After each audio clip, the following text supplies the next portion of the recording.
உங்களுக்கு ஒருவேளை இயேசுவை பிடிக்காம இருக்கலாம், ஆனா இயேசுக்கு உங்களை ரொம்ப பிடிக்குங்க.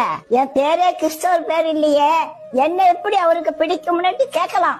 உங்க பேரும் இயேசுக்கு தெரியும், உங்களையும் ரொம்ப பிடிக்கும். இயேசு எல்லாம் வேண்டாம் பாட்டி, எங்களுக்குன்னு ஒரு குல தெய்வம் இருக்குன்னு சொல்றீங்களா? குலத்துக்குன்னு ஒரு தெய்வம், கோத்தரத்துக்குன்னு ஒரு தெய்வம் இல்லைங்க.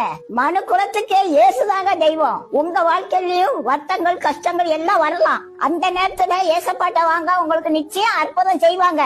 எனக்கு அற்புதம் செய்வாங்களா பாட்டி அப்படின்னு கேட்காதீங்க, நிச்சயமா உங்களுக்கு அற்புதம் செய்வாங்க. போன வாரம் பாட்டி ஒரு காட்சியை பார்த்தேங்க, எனக்கு ரொம்ப ஆச்சரியமா போச்சுங்க.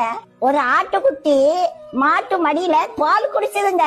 பசியோட இருந்த அந்த ஆட்டுக்குட்டிக்கு பசு பாசமா பால் கொடுத்ததுங்க. ஏய், என்கிட்ட ஏன் பால் குடிக்கிற, உங்க அம்மாட்ட போய் குடி அப்படின்னு எட்டி உரைக்கலங்க. அந்த குட்டி பசி அமர்ந்த வரைக்கும் அந்த பசு பால் கொடுத்ததுங்க.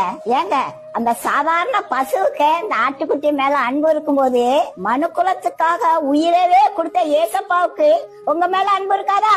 நீங்க யாரா இருந்தாலும் பரவாயில்லங்க, ஏசப்பா உங்களை உயிருக்கு உயிரா நேசிக்கிறாங்க. ஏசப்பா இவங்க கிறிஸ்தவங்களா மத்தவங்களா அப்படின்னு பார்க்கவே மாட்டாங்க.